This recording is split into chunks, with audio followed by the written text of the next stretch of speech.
राधे राधे. नमस्कार सर्वांना. आजच्या व्हिडिओमध्ये आपल्या सर्वांचं स्वागत आहे. आजच्या व्हिडिओमध्ये आपण पाहणार आहोत श्रीमद भगवद्गीता या ग्रंथामधील अध्याय क्रमांक 1 मधील श्लोक क्रमांक 13 पासून पुढं. तर श्लोक क्रमांक 13 असा आहे, तत शंकश्च भैर्यश्च पणवानक गोमुखा सहसैवाभ्यन्यंत स शब्दस्तुमुलो भवत. ततः म्हणजे त्यानंतर 12व्या श्लोकामध्ये आपण पाहिलं की पितामह भीष्मांनी शंखध्वनी केलेला आहे. त्यानंतर शंख, ढोल, भेरी, नगारे, तुतारे आणि रणशिंगे एकदम वाजू लागले आणि त्याचा एकत्रित आवाज अत्यंत भयंकर होता, असा या श्लोकाचा अर्थ आहे. श्लोक क्रमांक 14 असा आहे, ततः श्वेतर्हयर्युक्ते महती संदने स्थितो माधव पांडवाश्चैव दिव्यशंखो प्रदध्मतो. दुसऱ्या बाजूला म्हणजे पांडवांच्या बाजूला शुभ्र अश्वांनी युक्त अशा एका महान रथामध्ये बसलेल्या भगवान श्रीकृष्ण आणि अर्जुन यांनी आपापले दिव्य शंख वाजवले. त्यानंतरचा 15वा श्लोक आहे, पांचजन्यम ऋषिकेशो देवदत्तम धनंजय पौंड्रम दद्मो महाशंखम भीमकर्मा वृकोदर.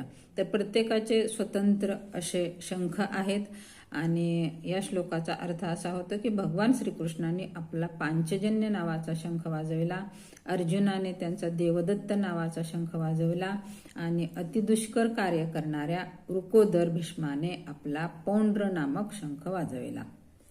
त्यानंतर अनंत विजयम राजा कुंतीपुत्र युधिष्ठिर नकुल सहदेवश्च सुघोषमणी पुष्पको काश्चैश्च परमेश्वर शिखंडिश्च महारथ दृष्टदुम्न विराटश्च सात्यकिश्चापराजित द्रुपदो द्रुपदयाश्च सर्वशः पृथ्वीपते सौभद्रश्च महाभाव शंखम दद्मु पृथक पृथक.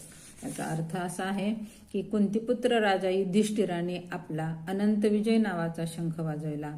त्यानंतर नकुल आणि सहदेव यांनी सुघोष आणि मणिपुष्पक नावाचा शंख वाजविला. हे राजन म्हणजे संजय धृतराष्ट्राला सांगतात की हे राजन, महाधनुर्धर काशी नरेश, श्रेष्ठ योद्धा शिखंडी, दृष्टदुम्न, विराट, अपराजित, सात्यकी, द्रुपद, द्रौपदीचे पुत्र आणि सुभद्रेचा महाभाऊ पुत्र व इतरांनी आपापले शंख वाजविले. त्यानंतरचा श्लोक आहे श्लोक क्रमांक 19, सघोषो धार्तराष्ट्राणाम हृदयानी व्यदारयत नभश्च पृथ्वीं चैव तुमुलोऽभ्युनादयत. याचा अर्थ असा होतो की हा विविध प्रकारचा शंख निनाद वाढतच गेला आणि या निनादाने आकाश व पृथ्वीतल दुमदुमून गेले आणि धृतराष्ट्रपुत्रांचे हृदये विदीर्ण झाले. यानंतर अथ व्यवस्थितान द्रष्टा धार्तराष्ट्रान कपिध्वज प्रवृत्ते शस्त्र संपाते धनुरुद्यम पांडव ऋषिकेशम तदा वाक्य मिदमाह महेपते. तर हनुमानाचे चिन्ह असलेल्या ध्वजाच्या रथावर आरूढ असलेला पांडुपुत्र अर्जुन त्यावेळी धनुष्य हाती घेऊन बाण सोडण्यास सज्ज झाला. हे राजन, हे धृतराष्ट्र राजन, व्यूहरचनेतील धृतराष्ट्रपुत्राकडे पाहून अर्जुन भगवान श्रीकृष्णांना पुढील प्रमाणे म्हणाले. अर्जुन उवाच सेनयोर्भयोर्मध्ये रथम स्थापय मेच्युत यावदेतान् निरीक्षेऽहं युद्धकामान् अवस्थितान् कैर्मया सह योद्धव्यमस्मिन् रणसमुद्यमे. अर्जुन म्हणाला की हे अच्युता, हे श्रीकृष्णा, कृपया माझा रथ दोन्ही सैन्यांच्या मध्ये घेऊन चल, म्हणजे येथे युद्ध करण्याच्या इच्छेने प्रेरित झालेल्या आणि ज्यांच्याबरोबर मला या भयंकर शस्त्रास्त्र स्पर्धेमध्ये संघर्ष करायचा आहे त्या सर्व उपस्थितांना मी पाहू शकेन. त्यानंतरचा श्लोक आहे श्लोक क्रमांक 23, योच्छमानान वीक्षेहम एतेत्र समागता धार्तराष्ट्रस्य दुर्बुद्ध्यो युद्धे प्रिय चिकीर्षव. तर धृतराष्ट्राच्या दुर्बुद्ध पुत्राला खुश करण्याच्या इच्छेने येथे लढण्यास आलेल्यांना मला पाहू दे, असं अर्जुन म्हणतो.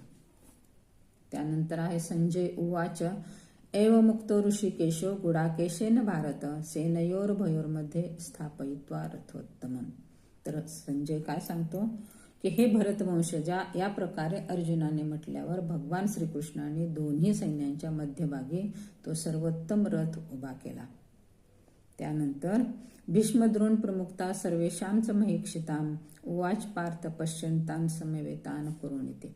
भीष्म, द्रोण आणि जगातील इतर सर्व राजांच्या उपस्थितीत भगवान म्हणाले की हे पार्थ, येथे जमलेल्या सर्व कुरुवंशीयांना आता पहा. त्यानंतरचा श्लोक आहे तत्र पश्चान्स्ता पार्थ पितॄनत पितामहान आचार्यान् मातुलान् भ्रातॄन् पुत्रान् पौत्रान् सुखींस्तथा शिशिरान् सुहृदश्चैव सेनयोर्भयोरपि. त्या ठिकाणी दोन्ही पक्षाकडील सैन्यामध्ये आपले वाडवडील, आज्ये, शिक्षक, मामे, भाऊ, पुत्र, नातवंडे, मित्र तसेच सासरे व हितचिंतक अर्जुनाने पाहिले. आणि मग तान समीक्षस कौंतेय सर्वान् बंधून वस्थितान कृपया पर्याविष्टो विषिदन निदम ब्रवीत. अर्जुन काय म्हणतो की जेव्हा कुंतीपुत्र अर्जुनाने सर्व प्रकारच्या मित्रांना आणि नातेवाईकांना पाहिले तेव्हा तो करुणेने व्याकुळ झाला आणि याप्रमाणे म्हणाला. अर्जुन उवाच दृष्ट्वेवं स्वजनं कृष्ण युसुं समुपस्थितं सिदंती मम गात्राणि मुखं च परिशिष्यति.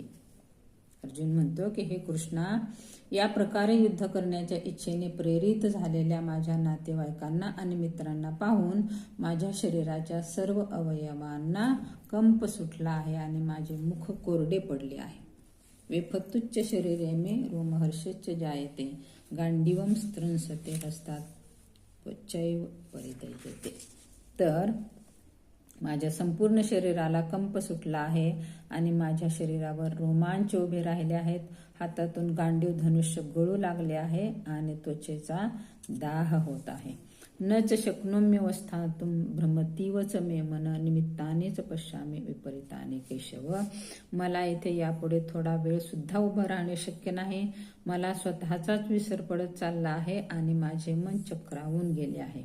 हे केशवा, हे कृष्णा, मला केवळ विपरीत घडण्याचीच लक्षणे दिसत आहेत.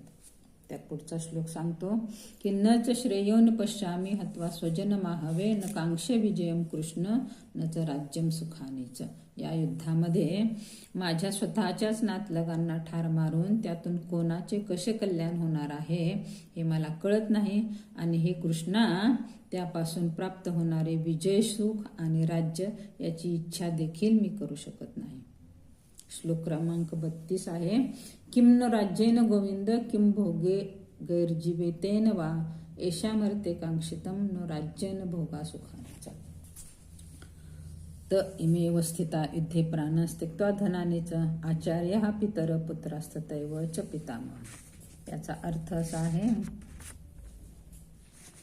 मातुला शशुरा पौत्रा शाला संबंधीनस्तता एतान्न हन्तुमिच्छामि घ्नतोपि मधुसूदन अपि त्रैलोक्य राज्यस्य हेतो किं नु मही कृते निहत्य धार्तराष्ट्रान् का प्रीतिस्या जनार्दना. हे गोविंदा, ज्यांच्यासाठी आम्ही राज्याची, सुखाची व जीविताची देखील इच्छा करावे तेच जर आता या रणांगणावर युद्धाकरता सज्ज झाले आहेत तर मग आम्हाला त्या सर्वांचा काय लाभ आहे.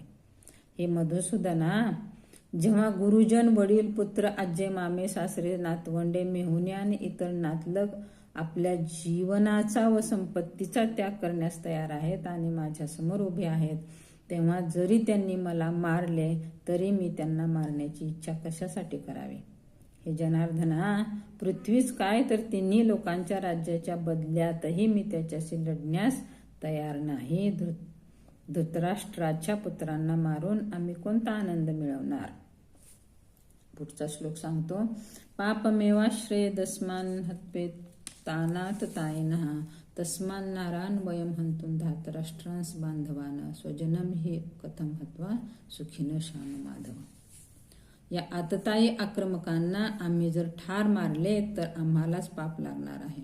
म्हणून धृतराष्ट्रपुत्रांना आणि आपल्या मित्रांना मारणे आपल्यासाठी योग्य नाही. यापासून आम्हाला काय लाभ होणार आहे.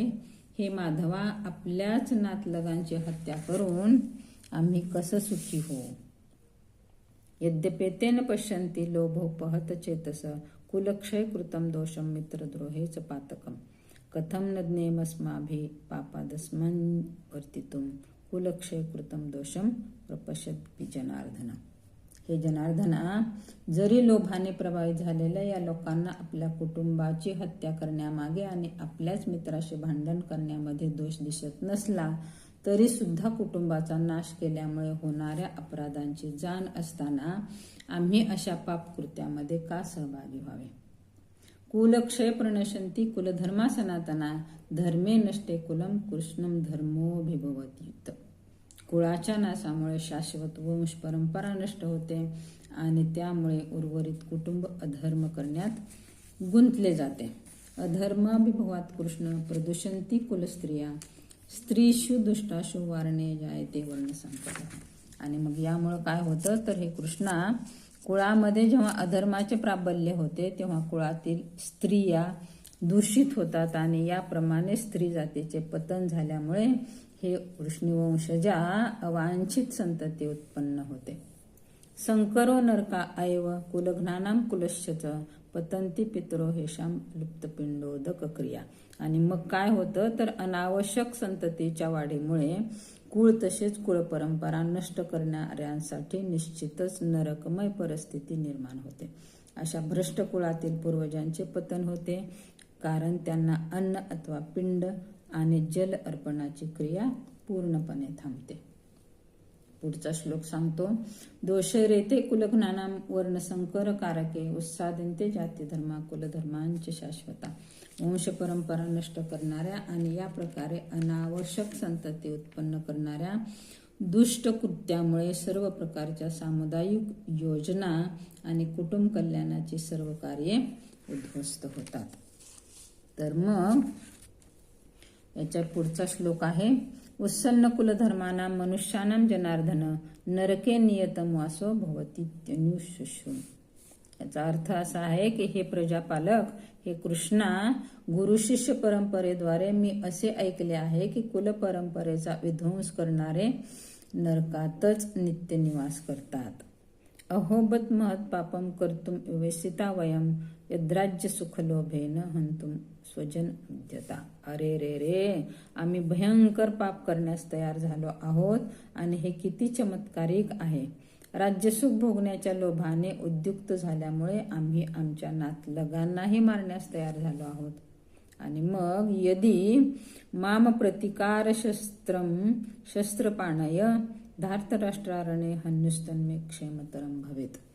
शस्त्रधारी धृतराष्ट्रपुत्रांनी माझ्यासारख्या निशस्त्र आणि प्रतिकार न करणाऱ्याची हत्या केली तर तेच माझ्यासाठी अधिक चांगले होईल.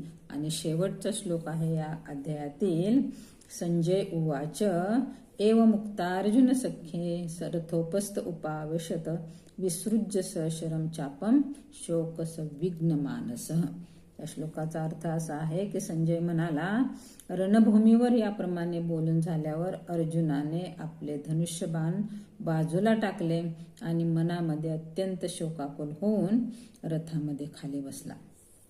तर या प्रकारे आपल्या प्रथम अध्यायातील श्लोक क्रमांक 13 ते 16 श्लोक आणि त्याचा मराठीमध्ये अर्थ संपूर्ण झालेला आहे.